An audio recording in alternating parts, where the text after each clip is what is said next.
इसके बाद हम इसकी एक्सरसाइज की तरफ चलते हैं। यहाँ पे कुछ वर्ड्स दिए गए हैं, चूँकि वीडियो काफ़ी लंबी हो गई है तो सिर्फ मैं आपको आंसर बताते हुए आगे जाऊँगा, ताकि बहुत जो है लंबी वीडियो ना हो जाए। तो पहला देखें, Gulliver comes from a sound family, तो साउंड मीन्स प्रॉस्पेरस, खुशहाल। ओल्ड का मतलब होगा एंशियंट। पुल की जगह आप स्टेयर, पुल खींचने को कहते हैं, स्टेयर हिलाना, झटका देना। शाउटिंग, रोरिंग जो है गरजना, शोर करना, ऊंची आवाज़ लगानी। वाग जो है हैजी, धुंधला। Uncontrolled, violent. एस्टिमेटेड, रेकेंड मतलब कैलकुलेटेड, हिसाब लगाया हुआ। Prison, wrench. Confusion, astonishment. Fear, fright, खौफ, खौफजदगी। Bottles, barrel. Next, beautiful, magnificent. और स्टॉप्ड, एबैटेड मतलब कि एबैट का मतलब होता है थमना या रुकना। उसके बाद यहाँ पे rearrange the words to make complete sentences. 4 sentences हैं जो कि इनकी अरेंजमेंट ख़राब हुई हुई है, तो इनको सेटिंग करनी है इनकी। तो इनके ऊपर मैंने नंबरिंग लिख लिया, आप देख सकते हैं। यहाँ पे एक एक्स्ट्रा वर्ड था आवर जो लिखा हुआ है दूसरे नंबर पे, तो इसकी जगह अगर 100 लगाएं आप तो 100 सबसे शुरू में आएगा। फिर दूसरा जो है, इसी तरह सारे वर्ड्स मैंने लिख दिए हैं, एक से लेकर इसमें तकरीबन 10 लफ्ज़ हैं। तीसरे में भी तकरीबन 10 लफ्ज़ हैं, तो वो भी तरतीब लिख दी है मैंने। डी वाला एक बड़ा सेंटेंस है, इसमें तकरीबन 25 जो है लफ्ज़ आते हैं।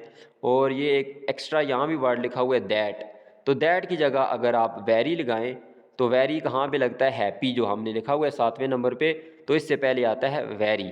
तो ये आप पूरा जुमला बना सकते हैं। यहाँ पे मैं कुछ वीडियो यहाँ पे रोक भी लेता हूँ, आप देख सकते हैं, ताकि आसानी से नंबरिंग आपको पता चल जाए।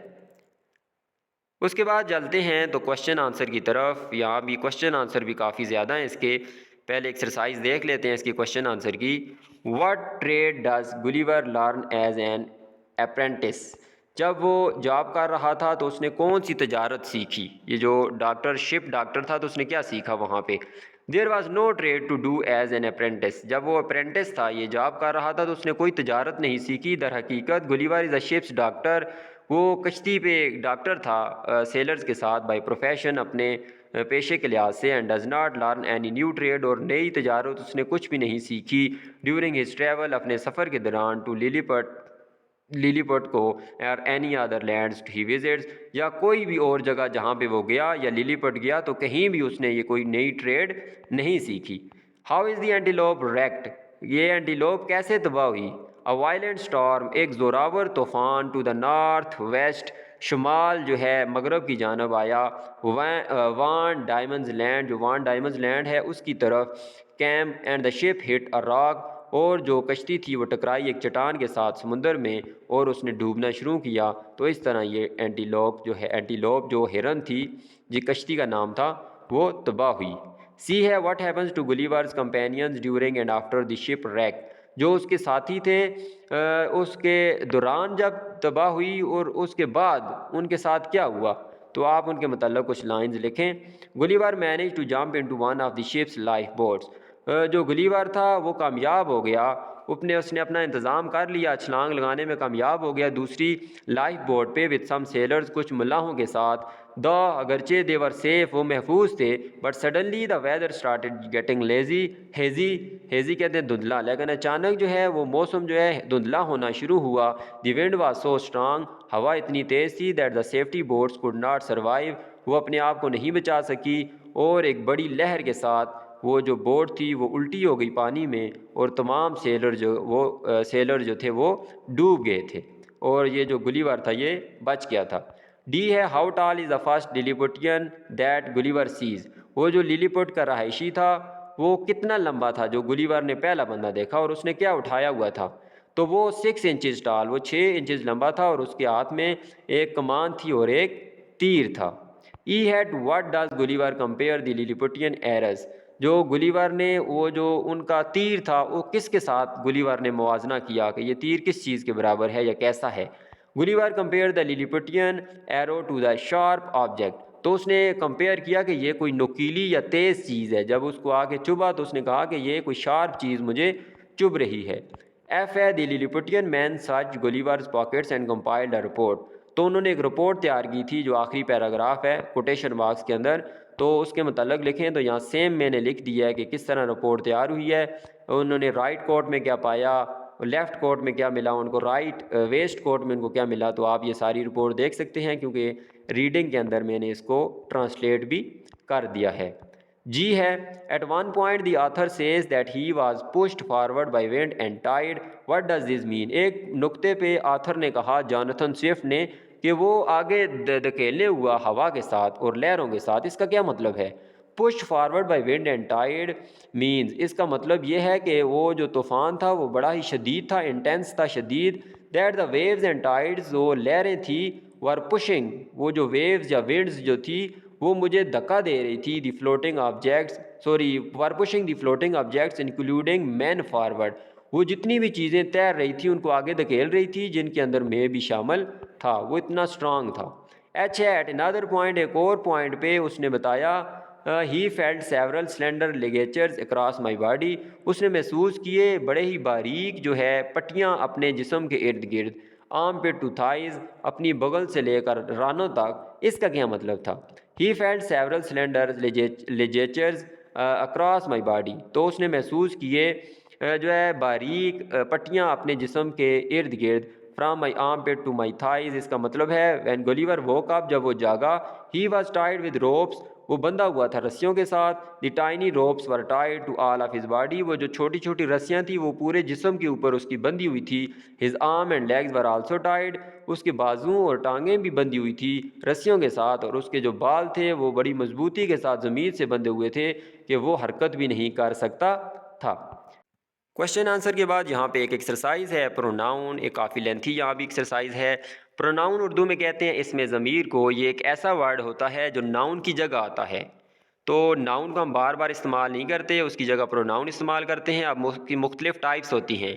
सबसे पहले है पर्सनल प्रोनाउन, जिनको ज़ाती प्रोनाउन कहा जाता है, और ये किसी शख्स की जगह, चीज़ की जगह या जगह की जगह इस्तेमाल होते हैं।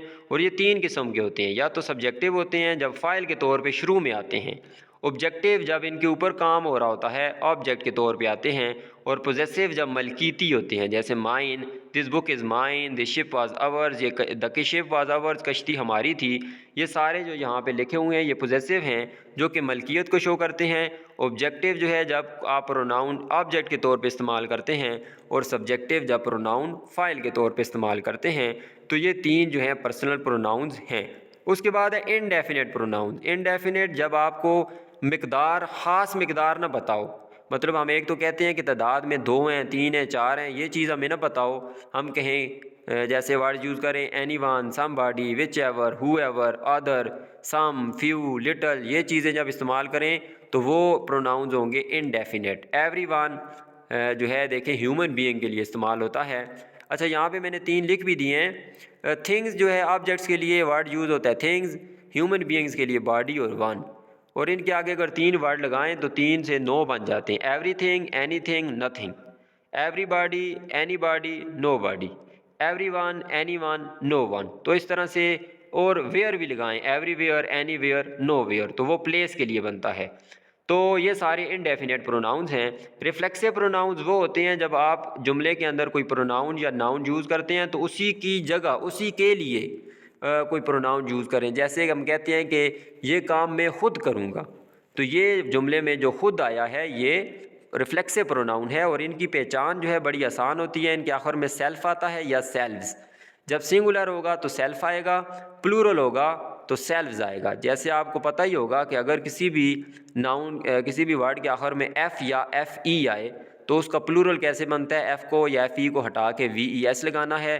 तो इसी तरह माई सेल्फ अकेला है तो myself singular, yourself singular, himself singular, herself singular, itself singular, ourselves. तो अब ये देखें, आवर 2 बंदे 2 या 2 से ज़्यादा हो जाते हैं, फर्स्ट पर्सन तो plural, yourself second person plural, themselves third person plural. तो जब प्लूरल होंगे तो सेल्व्स लगेगा, सिंगुलर होंगे तो सेल्फ। ये होते हैं रिफ्लेक्सिव प्रोनाउन। डेमोस्ट्रेटिव प्रोनाउन जो है इशारा करने के लिए होते हैं, किसी चीज़ को पॉइंट आउट करने के लिए। तो 2 तरह के होते हैं। अगर कोई नज़दीक की चीज़ है तो उसके लिए दिस लगता है सिंगुलर में, दीज लगता है प्लूरल में। अगर कोई दूर की चीज़ है तो उसके लिए दैट लगता है सिंगुलर के लिए, और दोज लगता है प्लूरल के लिए। जब हम कहते हैं कि दिस ये, और दैट वो, दीज का भी मतलब ये है, दोज का मतलब है वो, लेकिन दीज और दोज दोनों के हैं प्लूरल हैं। अच्छा, एक नया प्रोनाउन जो है रेसिप्रोकल प्रोनाउन। रेसिप्रोकल जैसे आप मैथ में यूज़ करते हैं, तो जब हम क्या करते हैं डिनोमिनेटर को न्यूमरेटर बना देते हैं, न्यूमरेटर को डिनोमिनेटर, मतलब उसका अक्स होता है, या आप कह सकते हैं कि दो तरफ़ा। तो दो तरफ़ा जो प्रोनाउन होता है उसको रेसिप्रोकल प्रोनाउन कहते हैं। डेफिनेशन क्या है? व्हेन टू और more people or things are doing the same action to each other. जब दो या दो से ज़्यादा चीज़ें या शख्स जो हैं एक ही जैसा अमल कर रही होती हैं एक दूसरे के ऊपर, तो वो जो म्यूचुअल या रेसिप्रोकल रिलेशनशिप होता है उसके लिए प्रोनाउन यूज़ होता है, रेसिप्रोकल प्रोनाउन। तो ये जो दो कॉमन रेसिप्रोकल प्रोनाउन हैं आमतौर पर इस्तेमाल होते हैं वो ईच अदर और वन अनदर। तो ये ईच अदर और वन अनदर क्या हैं? Reciprocal pronounce. इंट्रोगेटिव प्रोनाउंस, अच्छा इसकी जो प्रोनाउंसिएशन है अमूमन इंटेरोगेटिव इसको पढ़ा जाता है, लेकिन आप लोग भी अपनी तरफ से सर्च कर लीजिएगा। मैंने जो सर्च किया तो यहाँ तक इसका तलफ़्फ़ुज़ मुझे समझ आया है, पता चला है वो इंट्रोगेटिव है। तो इंट्रोगेटिव प्रोनाउंस तो वो जो सवालिया प्रोनाउन होते हैं, क्वेश्चन में आते हैं और ये अमूमन शुरू में आते हैं, जैसे हु, होम, हुज़, व्हाट, विच। एक बात याद रखनी है कि इनके बाद वर्ब आएगा।